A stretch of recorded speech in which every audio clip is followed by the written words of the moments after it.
The moment my sister called me a failure in front of everyone was the moment she unknowingly destroyed the story she had been telling about me for years. My name is Daniel Carter, I'm 32 years old, and 3 months ago I sat at a long oak dining table in my parents' house outside Columbus, Ohio, listening to my older sister explain to the entire family why I was the biggest disappointment in our bloodline. At the time, everyone thought they understood the situation. Rachel Carter had always been the successful one. She was the one with the polished LinkedIn profile, the marketing job in Chicago, the expensive apartment with the skyline view, the kind of life our parents proudly told neighbors about. I was the one people talked about with careful pauses and sympathetic smiles. The one who was still figuring things out. That's how the story had always been told. And for years, I let them believe it. That dinner started like every other family gathering. My mom had spent the whole afternoon cooking, the smell of roasted chicken and garlic mashed potatoes drifting through the house while football played quietly on the living room TV. My dad poured glasses of iced tea. My Aunt Linda arranged napkins like we were hosting Thanksgiving instead of a random Saturday dinner in early spring. It felt normal. Comfortable. Predictable. But looking back now, the signs were obvious that something different was about to happen. Rachel arrived last, walking through the door with the same confident energy she carried into every room. She hugged our mom, kissed our dad on the cheek, and gave me a quick smile that didn't quite reach her eyes. I didn't think much of it at the time. Rachel had always treated me like the younger brother who never quite caught up to her expectations. That dynamic had existed for as long as I could remember. Growing up, Rachel was the straight-A student while I struggled through algebra. Rachel was student body president while I barely showed up to club meetings. Rachel got the corporate internship after college while I bounced between projects no one in the family fully understood. By the time we all sat down at the table that night, the roles in the family story were already established. Rachel, the success. Daniel, the question mark. Plates were passed around, conversation floated between topics.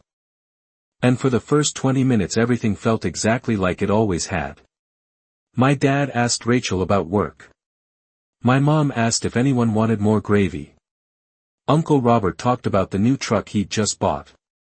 But then the conversation drifted toward careers, the way it always did whenever our extended family gathered. Someone asked Rachel about a promotion she was rumored to be getting. She smiled, leaned back in her chair, and gave a confident little shrug like it wasn't a big deal. Everyone nodded approvingly. That was when Aunt Linda casually asked me what I had been working on lately. It wasn't a hostile question. Just one of those polite family inquiries people make when they're trying to include someone in the conversation. I opened my mouth to answer. But Rachel spoke first. She laughed. Not a big laugh. Just a quick sharp one that made a few heads turn. Then she looked around the table and said the sentence that froze the entire room. Honestly, she said, lifting her glass slightly, Daniel is the biggest failure in this family. The words hung in the air like someone had dropped a plate and everyone was waiting to hear it shatter. For a second no one said anything. My mom blinked. My dad shifted in his chair. Someone across the table let out a small awkward chuckle, the kind people make when they aren't sure if something is a joke or not. Rachel kept going. She talked about how I had spent years jumping between random ideas. She mentioned the time I quit a stable job. She brought up the period when I moved out west without explaining exactly why. Each story sounded worse when she told it out loud like that. When she finished, she leaned back in her chair with the relaxed confidence of someone who believed she had simply stated an obvious truth. A couple people smiled uncomfortably. My mom tried to redirect the conversation toward dessert. But the moment had already landed. Everyone at that table thought they understood the situation. I could feel the weight of their assumptions pressing down on the room. And for a moment, I didn't say anything. I just sat there, quietly turning my fork in my hand while Rachel sipped her drink like she had just delivered a clever toast. Because the truth was, Rachel believed every word she had just said. As far as she knew, I had spent the last 2 years drifting from one failed idea to another. She thought she had the whole story. What she didn't know was that someone else at that table had already seen the real one. And the moment he decided to speak up would change the entire room. For a few seconds after Rachel said those words, nobody moved. The clink of silverware stopped, the quiet hum of the refrigerator from the kitchen suddenly sounded louder than usual, and every pair of eyes around that oak dining table slowly shifted toward me. I remember noticing small details in that moment that probably should not have mattered, like the condensation sliding down the side of my glass of iced tea or the faint ticking of the wall clock above the hallway entrance. It is strange what your mind focuses on when an entire room is silently judging you. Rachel, on the other hand, looked completely comfortable. She had always been good at commanding attention. Even when we were kids she had a way of speaking that made people believe she knew exactly what she was talking about.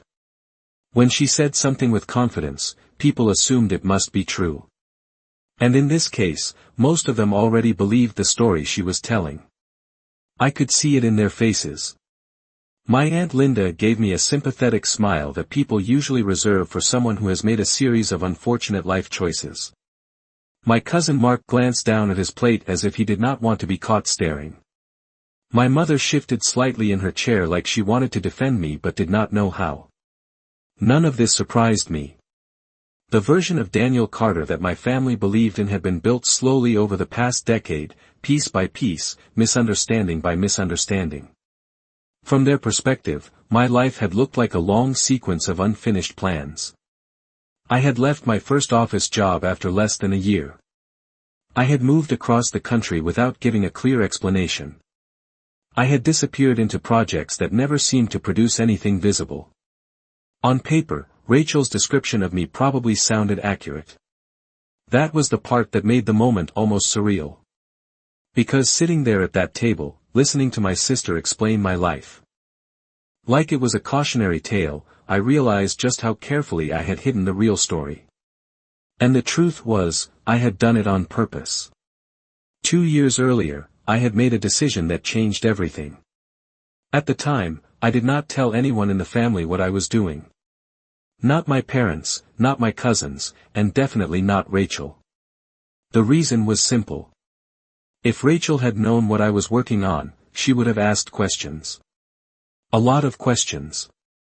And Rachel had always been the type of person who believed that if something sounded risky or unconventional, it must also be irresponsible. I could practically hear her voice in my head even now. She would have said that I was wasting my time. She would have warned our parents that I was throwing away my future. So instead of explaining anything, I simply let everyone believe the easier story. I let them assume I was drifting. I let them think I was experimenting with random ideas. For 2 full years, that illusion protected what I was actually building. And most of the time it worked perfectly. Rachel lived 300 miles away in Chicago and visited only a few times a year. Our parents did not understand the kind of work I was doing, so they stopped asking detailed questions after a while. From the outside, my life looked quiet and unimpressive.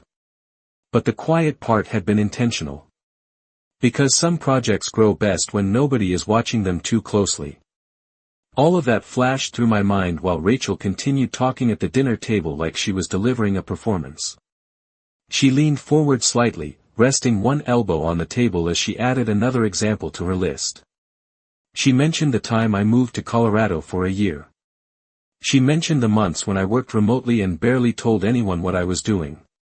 Each detail sounded like evidence supporting her conclusion. I noticed that a couple of people at the table had started nodding along with her now.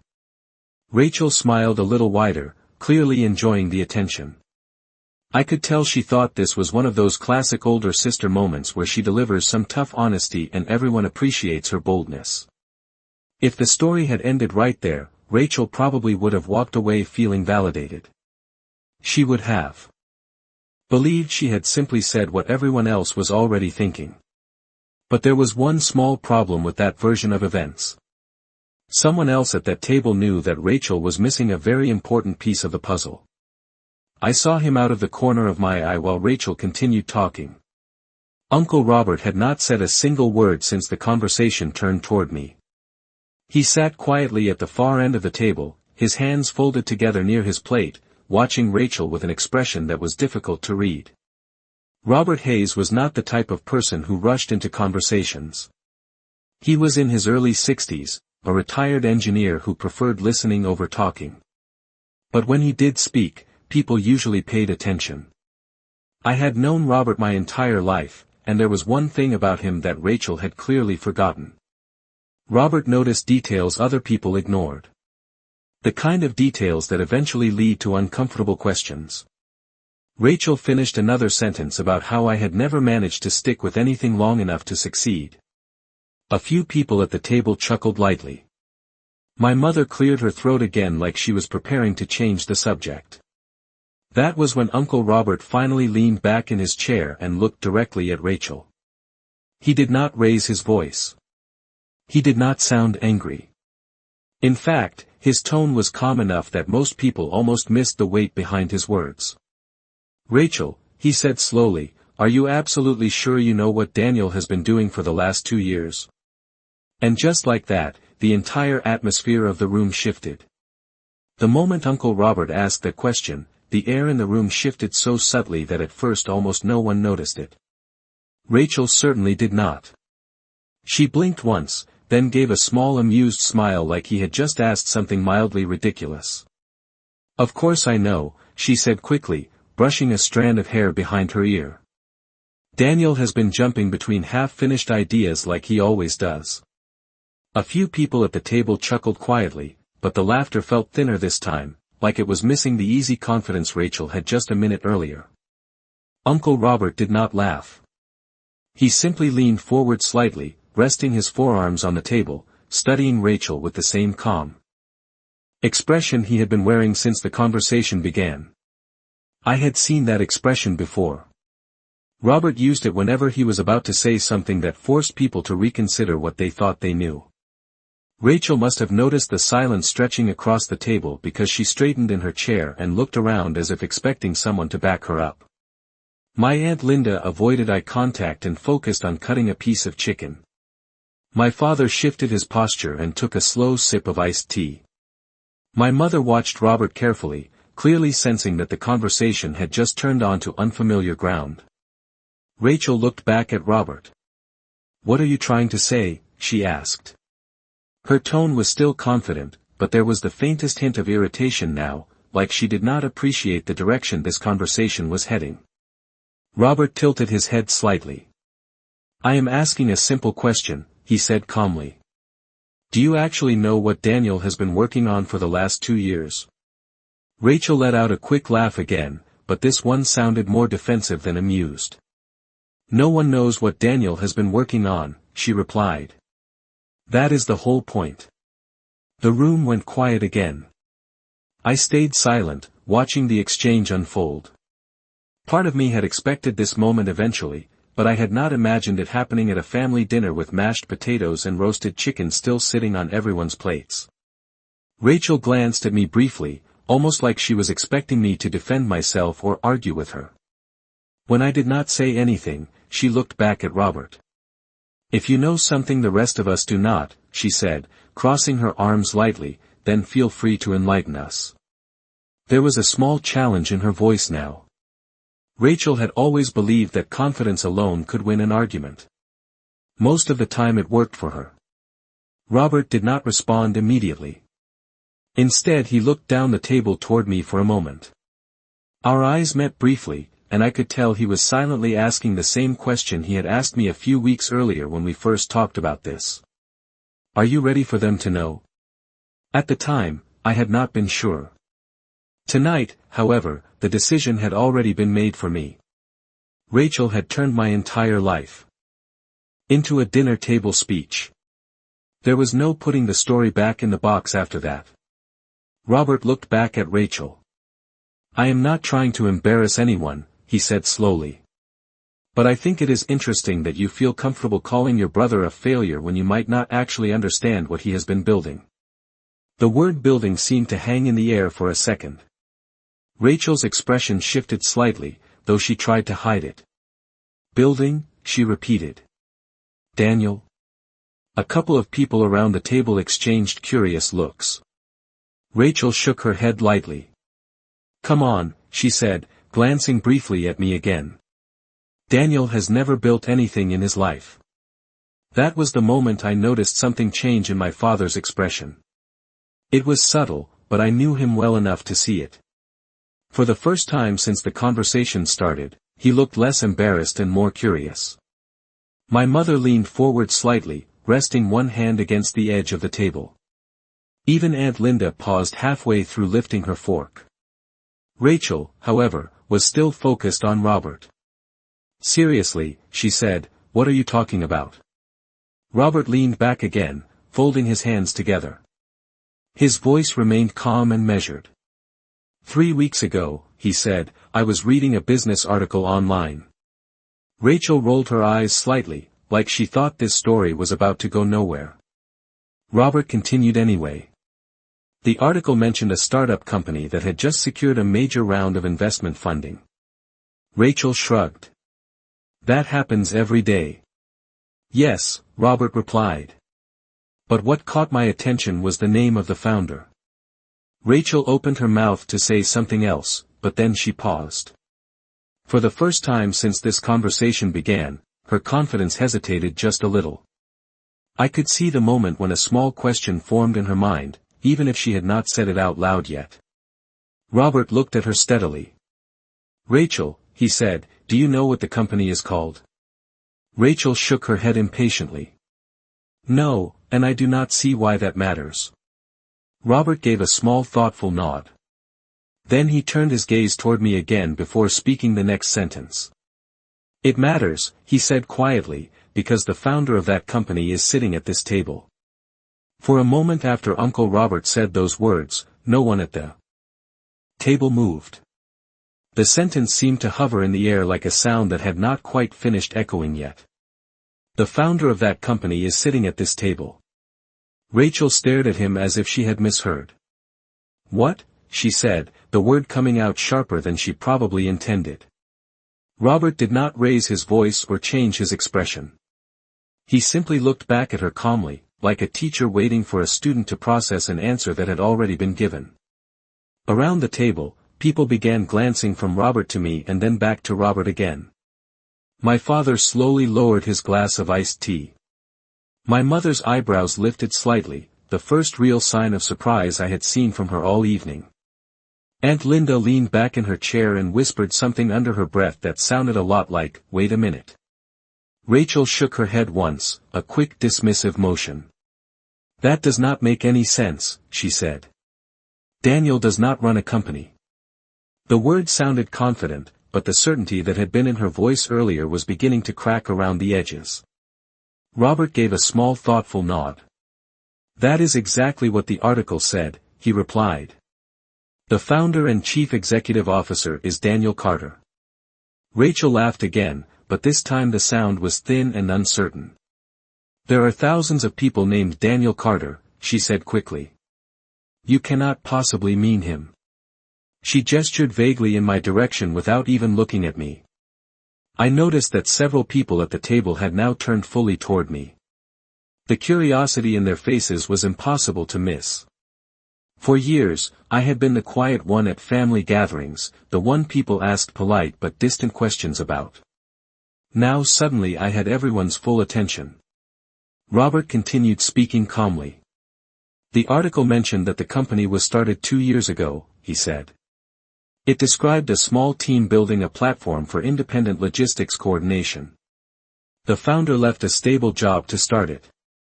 According to the article, most people initially thought the idea was too risky. Rachel's smile faded slightly. I could see her mind beginning to move quickly now, searching for a way to dismiss what she was hearing. Okay, she said slowly. But even if that article exists, that does not mean it has anything to do with Daniel. Robert nodded again. You are correct, he said. That alone would not prove anything. Then he reached into the inside pocket of his jacket. The small movement immediately caught everyone's attention. He pulled out his phone and placed it gently on the table beside his plate. Rachel watched him carefully now, her earlier confidence replaced by something closer to suspicion. Robert tapped the screen a couple of times before sliding the phone across the table toward her. "Take a look," he said. Rachel hesitated for half a second before picking it up. I could see the bright reflection of the screen in her eyes as she read. At first her expression did not change. Then her eyebrows pulled together slightly. The room remained completely silent except for the faint hum of the kitchen refrigerator in the background. Rachel kept staring at the phone. I watched the moment her breathing slowed and her shoulders stiffened just a little. That was when she reached the part of the article that mentioned the company's headquarters being located just outside Columbus, Ohio. She looked up from the screen and stared at me. It was not the confident stare she had given me earlier. This one carried the unmistakable weight of a new question forming in her mind. "Daniel," she said slowly, "what is this?" Her voice had lost the sharp edge it carried before. It sounded more cautious now, like she was stepping onto unfamiliar ground. I did not answer right away. I simply met her gaze for a second before looking around the table at everyone else. Every single person was watching me. Even my father, who usually avoided dramatic family conversations, was leaning forward slightly. Uncle Robert folded his hands together again and waited quietly. Rachel turned the phone back toward herself and read another line from the article out loud. "The company recently secured $12 million in investment funding," she said. Her voice was quieter now. "And the founder spent 2 years building the platform in private before announcing it publicly." She stopped reading. The silence that followed felt heavier than anything earlier in the evening. Rachel slowly lowered the phone to the table. Then she looked directly at me again, this time with a completely different expression than the one she had worn when she called me a failure less than 20 minutes earlier. "Daniel," she said again.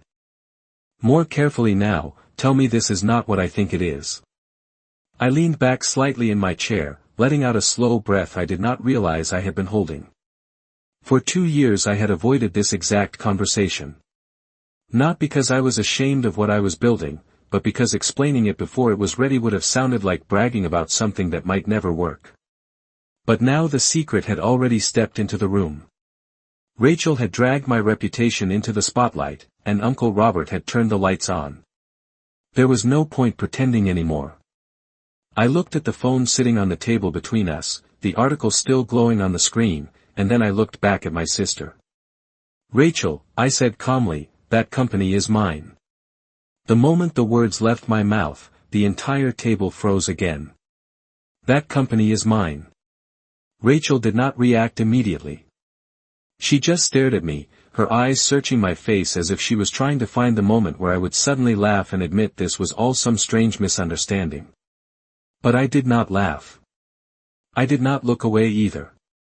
I simply sat there calmly, the same way I had been sitting through the entire dinner while she explained to everyone how I had failed at life. Across the table, Uncle Robert leaned back slightly in his chair with the quiet satisfaction of someone who already knew how the story ended.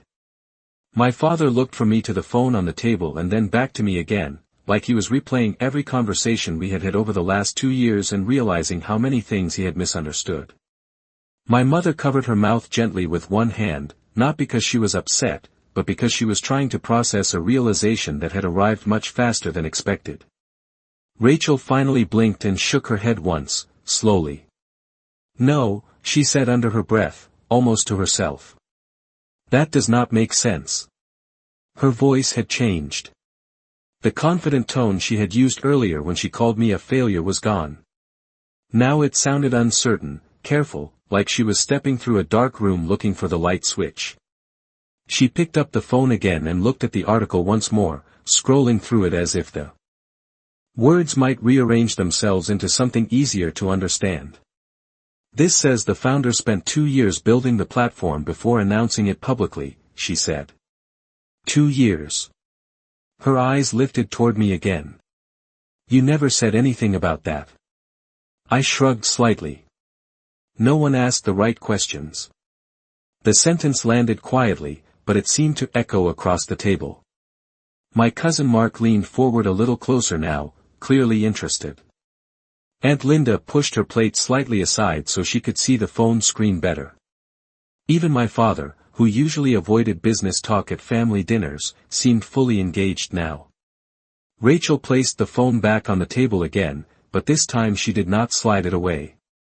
She kept one hand resting near it like she needed the article to stay close while she figured out what was happening. "Daniel," she said slowly, "what exactly are you saying?" I folded my hands together in front of me. For 2 years I had explained the same story dozens of times to investors, partners, and the small team that had helped build the company with me. But explaining it here, at this table, felt completely different. These were the people who had quietly assumed I was drifting through life without direction. 2 years ago, I said, I left my job because I wanted to build something that did not exist yet. Rachel listened carefully now. There was no trace of her earlier smirk.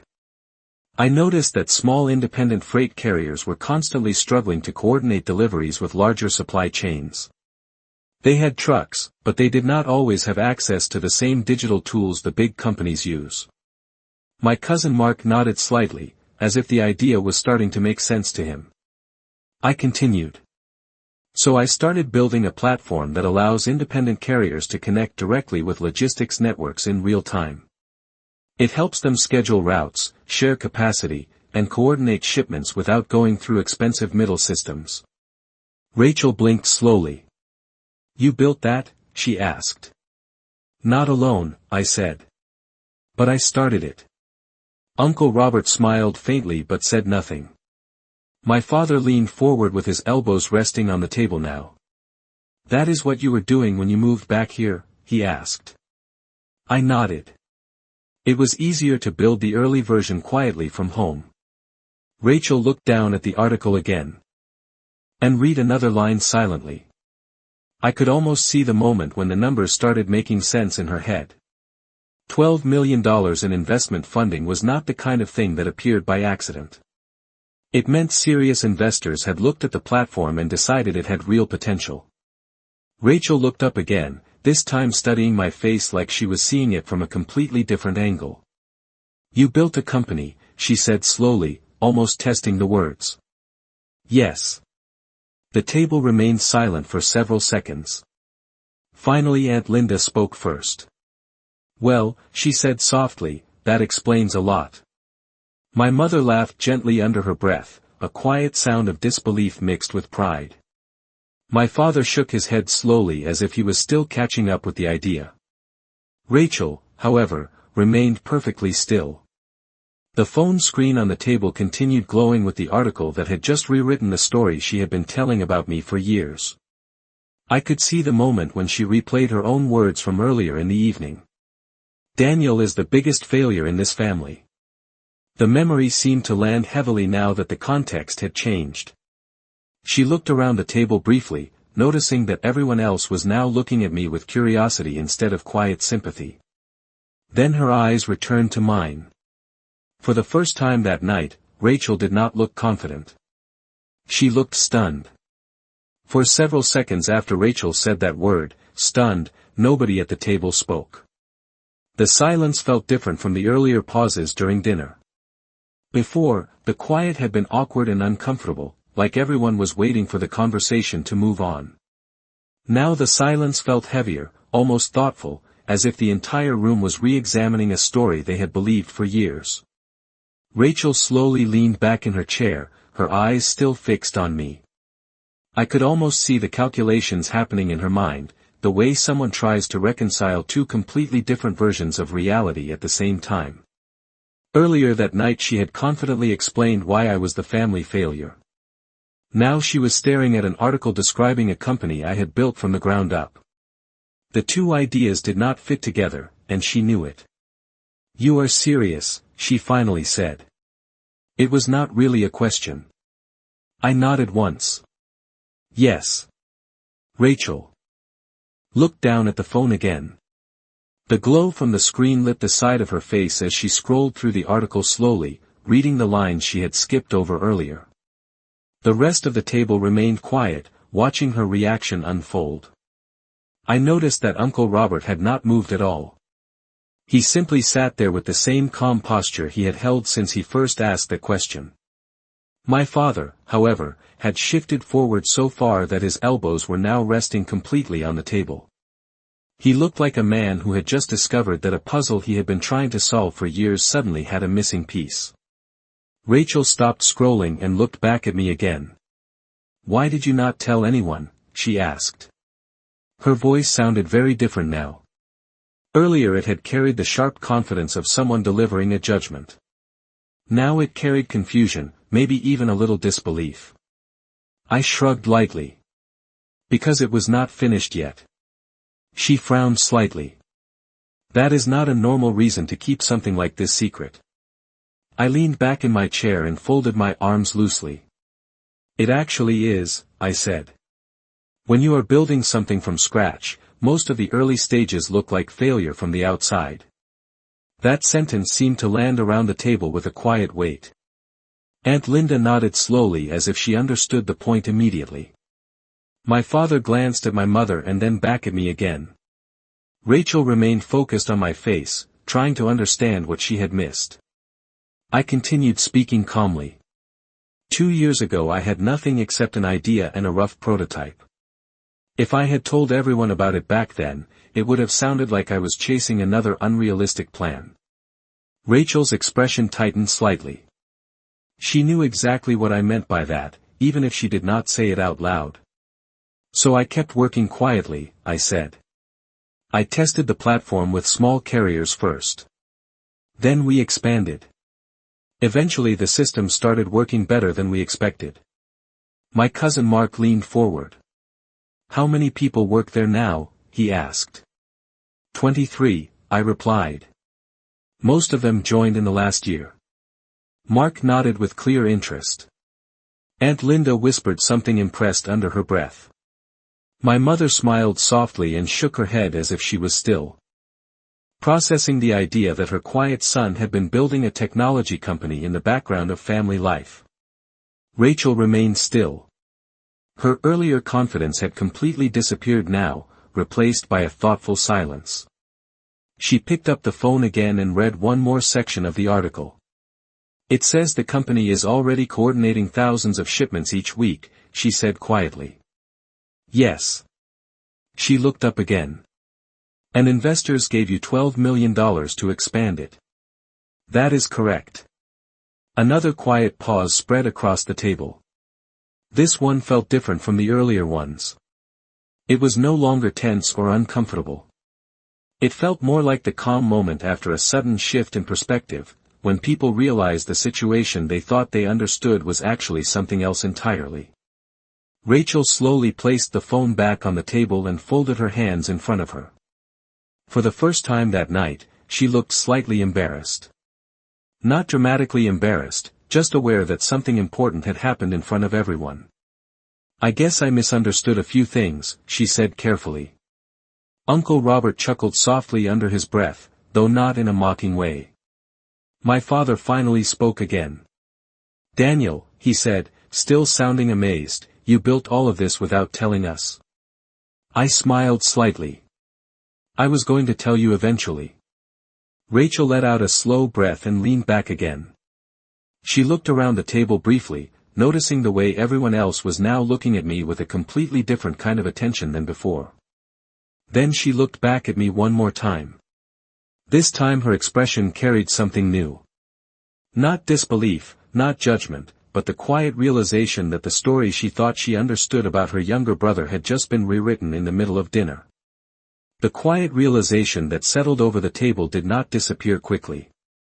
In fact, the longer everyone sat there thinking about what had just been said, the heavier the moment seemed to become.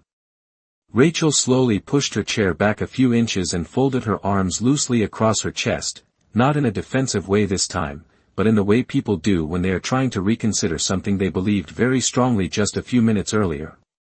I could see it in her face. The confident narrative she had carried into that dinner was unraveling piece by piece, and she was trying to understand where it had gone wrong. My father finally leaned back in his chair and let out a slow breath. 2 years, he said quietly, almost to himself. You were working on this for 2 years. I nodded. Yes. He shook his head slowly, though this time there was a faint smile in the movement.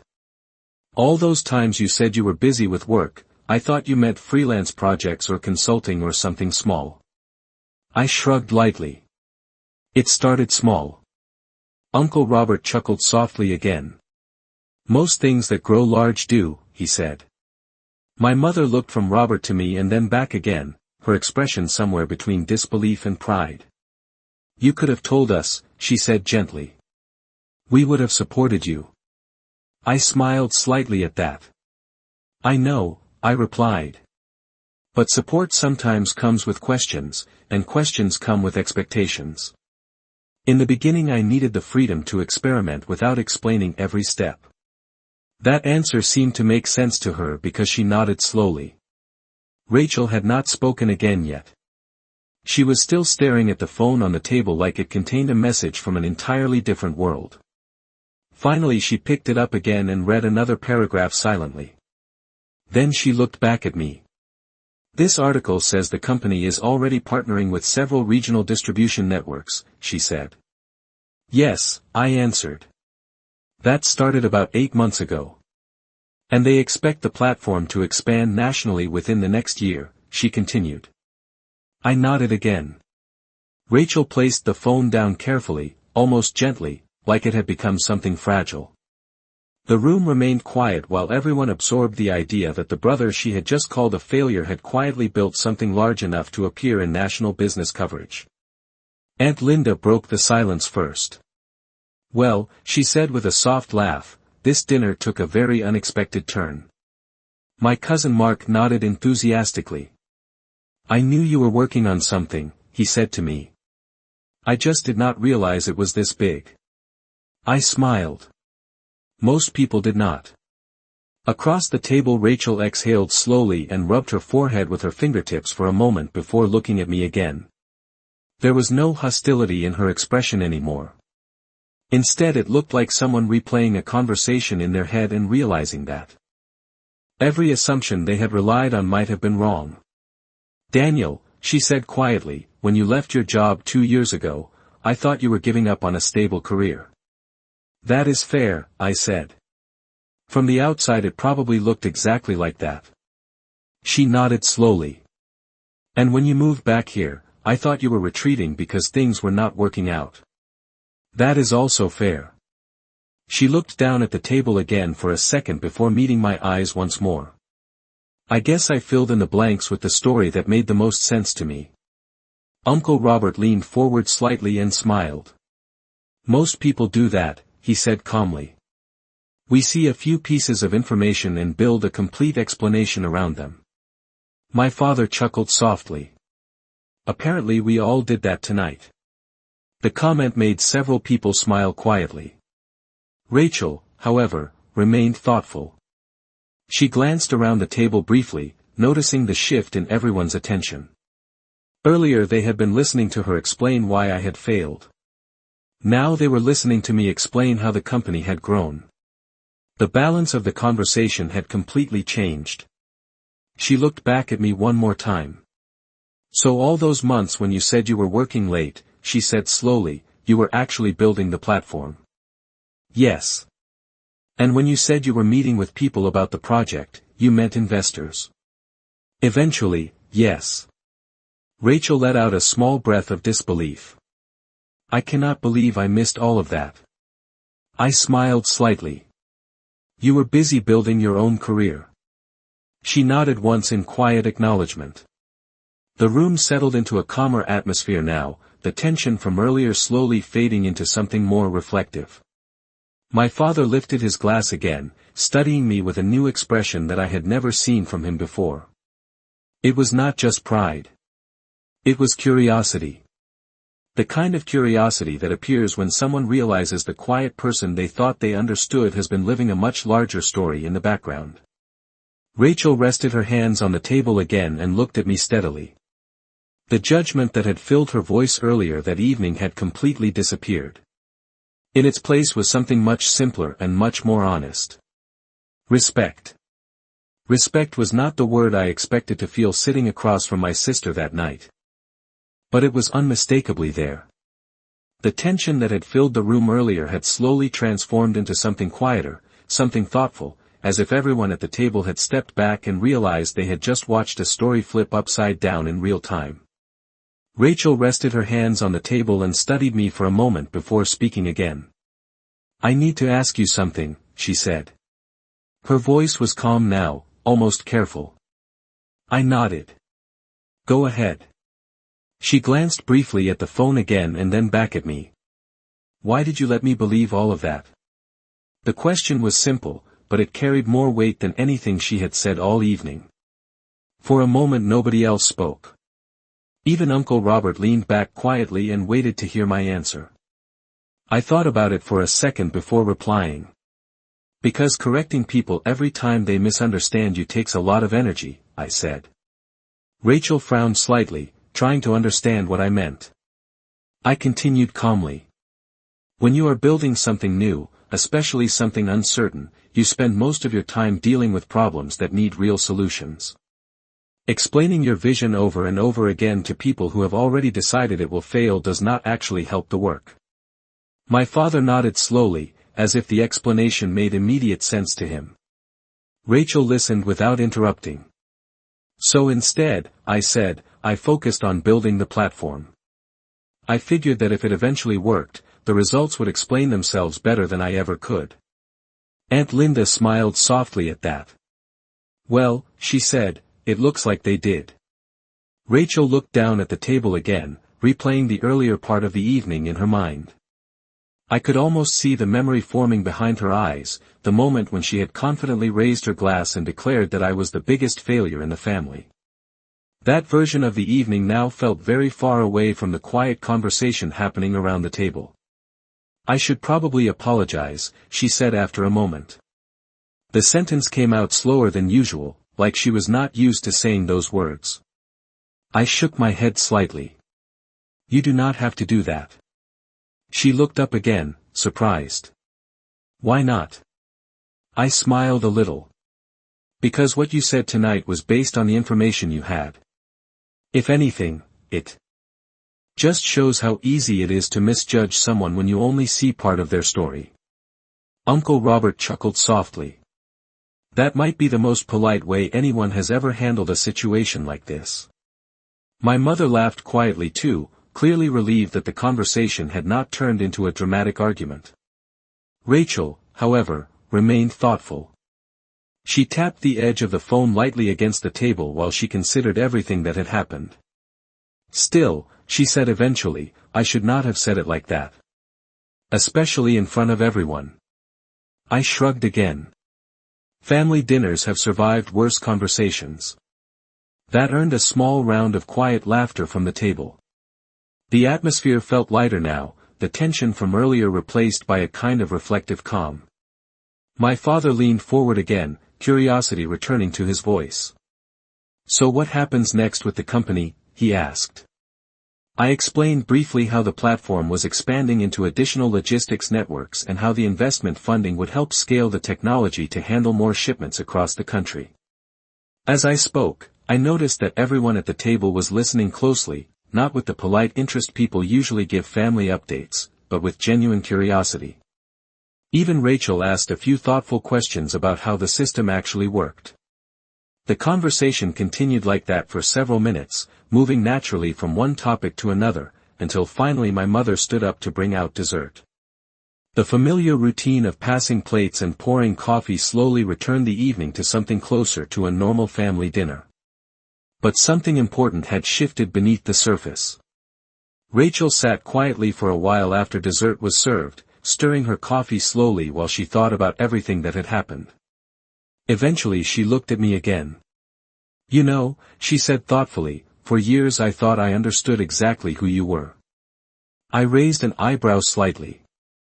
"And now?" She smiled faintly. "Now I realize I was only seeing the quiet parts." Uncle Robert lifted his coffee cup and nodded approvingly. The quiet parts of a story are often where the most interesting work happens. Rachel laughed softly at that and leaned back in her chair. The earlier embarrassment had faded, replaced by a calmer acceptance that the story she believed about her younger brother had been incomplete all along. And as the conversation drifted toward lighter topics again, I realized something that surprised me slightly. The moment Rachel had called me a failure no longer felt like an insult. It felt like the beginning of the evening when everyone finally learned the truth. By the time dessert plates were half empty and the coffee cups were being refilled, the house had settled back into the familiar rhythm of a normal family evening. But the conversation around the table carried a completely different tone than it had earlier that night. The same people who had quietly accepted Rachel's description of me as the family failure were now asking questions about supply chains, software platforms, and business growth like they were trying to piece together a story they had only just discovered existed. My father asked how the company handled routing thousands of shipments each week. My cousin Mark wanted to know how the system connected independent drivers with larger distribution networks. Even Aunt Linda, who usually preferred talking about neighborhood news and family updates, asked how long it took to build the first working version of the platform. I answered their questions calmly, explaining how the earliest prototype had been nothing more than a simple scheduling tool and how it gradually evolved into a full coordination system once the first few carriers began using it regularly. The conversation flowed easily now, without the tension that had filled the room earlier. Rachel listened quietly while I spoke, occasionally nodding as if certain pieces of the story were finally connecting in her mind. When the discussion slowed, she leaned back slightly and looked at me again with the same thoughtful expression she had been wearing for the last half hour. "You know," she said slowly, "when you were younger, you were always the one taking things apart just to see how they worked." I smiled faintly at the memory. That drove Mom crazy sometimes. My mother laughed softly from the other end of the table. "You dismantled the kitchen radio when you were 10 years old," she said. "It took 2 weeks before anyone could listen to music again." Uncle Robert chuckled and lifted his coffee cup. "Sounds like the early stages of an engineer or an entrepreneur." Rachel nodded slightly. "I guess I forgot about that part." The comment hung in the air for a moment, not awkwardly, but with the quiet weight of realization. Sometimes people build an image of someone based only on the most visible chapters of their life, forgetting the earlier signs that hinted at a different direction entirely. My father leaned back in his chair and studied me for a moment before speaking again. "Daniel," he said, "I think the reason none of us saw this coming is because you never talked about it." I shrugged gently. Most of the time there was nothing interesting to say. Building something new is mostly trial and error. Uncle Robert nodded approvingly. "That is usually how real progress looks before anyone recognizes it." Rachel tapped her fingers lightly against the table, thinking again. "Still," she said, "it is strange to realize that the quietest person at the table was working on the biggest project." My cousin Mark laughed softly. "That might be the best strategy, honestly." The comment earned a few smiles around the table. The evening continued like that for another hour, with the conversation gradually shifting back toward lighter topics as people finished their coffee and dessert. But even as the normal rhythm returned, the earlier moment remained in the back of everyone's mind. Eventually chairs began sliding back from the table as people stood to stretch or help clean up the dishes. Rachel lingered for a moment while the others moved toward the kitchen. She picked up the phone again and looked at the article one more time before setting it down. Then she looked at me. "I think tonight taught me something," she said quietly. I raised an eyebrow slightly. "What is that?" She gave a small thoughtful smile. "That the loudest story about someone is not always the most accurate one."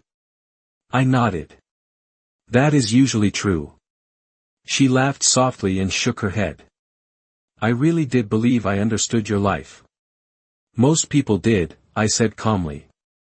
Rachel leaned against the back of her chair for a second before speaking again. "Next time you start building something that could change an industry, maybe give your sister a small hint." I smiled. "I will consider it."